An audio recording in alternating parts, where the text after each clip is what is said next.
everybody, today we're going to solve this equation.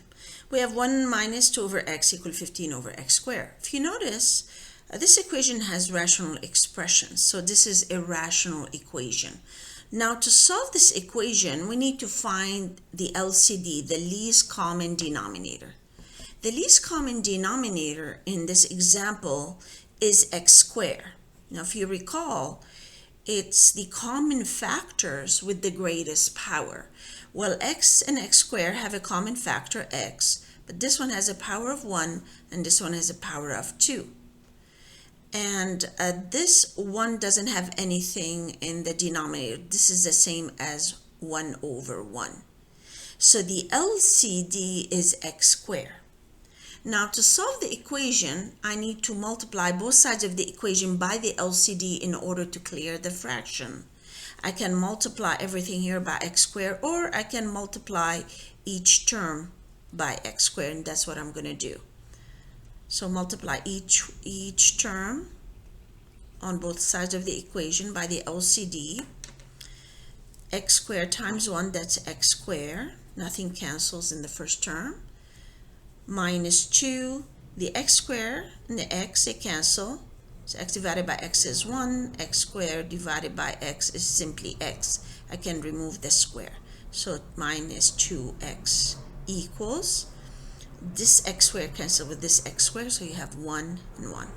15 times 1 is 15.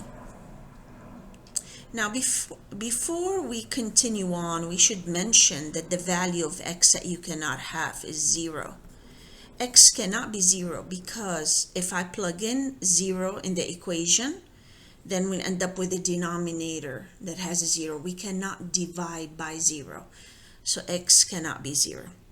Now let's go ahead and solve this equation. This is a quadratic equation in x, so we need to take everything to one side. We have to make one side equal to 0, so we subtract by 15 on both sides of the equation.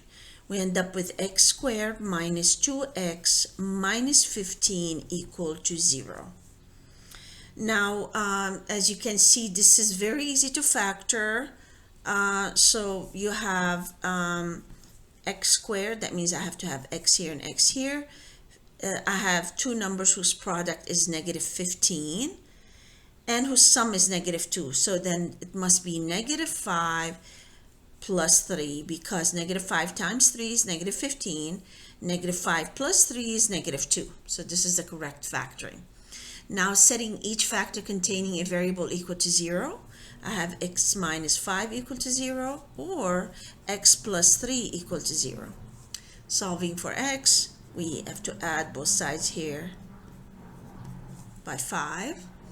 And then we have x, this cancels. 0 plus 5 is 5. So this is the first solution of the equation. Now here subtracting both sides of the equation by 3. And we get x, this cancels, equal to 0 minus 3 is negative 3. These are the solutions to our equation. I hope you find this video helpful. Have a good day, everybody. Bye-bye.